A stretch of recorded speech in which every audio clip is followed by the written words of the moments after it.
Hello, everybody. Welcome to Tuesday's installment of Social Studies. Today, we're going to be talking about Harriet Tubman and Rosa Parks. And today's assignment will be a little different in that we do not have a timeline to fill out. Instead, our CLT reads as this.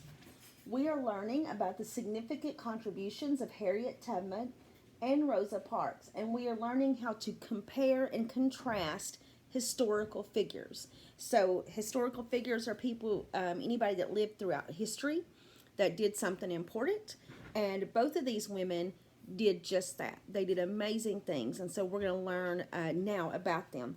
Now, in your packet, you will see this page and possibly this page and this page. What is written on this is the same as what's on this. So I'm going to read from this just to make it a little bit easier, okay, for me to read it, but you can read it on either one, right?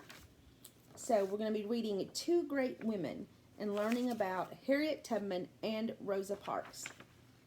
So let's begin. Harriet Tubman was born in 1820 in Maryland.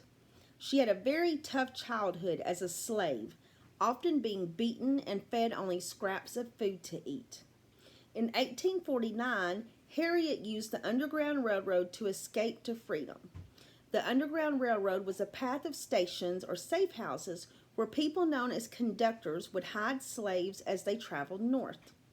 Some states in the northern United States did not allow slavery.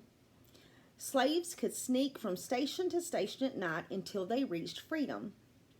Harriet wanted to help her family and others escape to freedom too. So she joined the Underground Railroad as a conductor. She led 19 different escapes from the South, helping about 300 slaves get to freedom. Because she was helping so many slaves escape, slave owners offered a reward for her capture. Later, during the Civil War, she worked as a nurse and even as a spy. The government was very slow to pay her any money, so she sold pies and root beer to earn some money. In 1913, Harriet Tubman died of pneumonia, but she remains one of the most famous people in American history. The same year that Harriet Tubman died, another courageous woman was born, Rosa Parks. Like Harriet Tubman, Rosa was treated unfairly because of her skin color. She lived in Alabama and went to school that was only for black children. She had to walk to school. While the city provided buses that took white children to their school building, she had to walk. One day in 1955, after a long day of work, Rosa refused to give up her seat on the bus to a white man and was arrested. Soon after, Martin Luther King Jr. and other leaders organized the Montgomery bus boycott, which led to the Supreme Court decision that there would no longer be segregation or separation for people on the buses and anyone could sit where they wanted.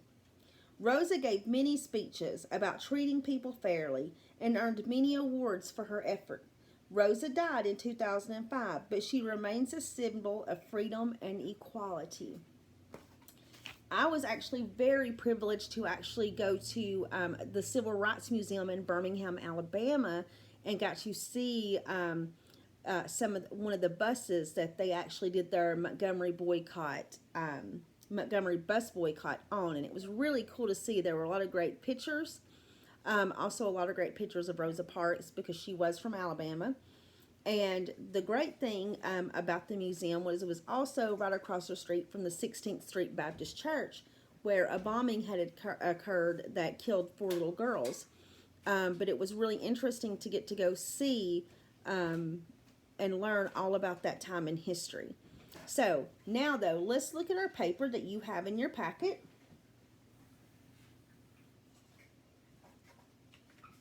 Right, this is how it looks. You're going to see Harriet Tubman, Rosa Parks, and both.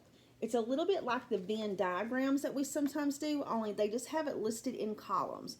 And that's going to help us keep our information organized much more easily than a Venn diagram. So, anytime I read a fact that's about Harriet Tubman, we'll put it under Harriet Tubman. Anytime we read a fact that's about Rosa Parks, we'll put it under Rosa Parks. And if it if it fits both of them, we'll put it right here in the middle. So we'll do a few of these together, and then I'll let you finish them up on your own. All right, how about was a slave? Can you remember from what I read who was a slave? Now, Rosa Parks was born in 1913, and by that time the Civil War had ended and slavery had also ended. So that means that we're looking right now at Harriet Tubman. So we're going to put that under Harriet Tubman's name. All right. Let's look at refused to give up her seat on the bus. Were there buses around during the time that Harriet Tubman was alive? Nope. So we know, and from our story, that that was Rosa Parks. So we're going to put it under Rosa Parks. All right. And now let's look at another one. Let's see. How about African American? What do you think? Was Harriet Tubman and Rosa Parks both African American? They were. So that's going to go under both. Let me get a piece of tape here. All right, we'll put it right here under both. All right. Now, I'm going to leave the rest for you to do. Come back on Thursday and we'll double check your sheets and see if we got it right. And then we'll talk about writing a little comparison paragraph about Rosa Parks and Harriet Tubman. So I hope you guys learned a lot from this, and I know you'll be able to do this sort really easily. You're all super smart. If you need help reading these papers again, ask for some help around the house, and I'll see you back tomorrow. Bye.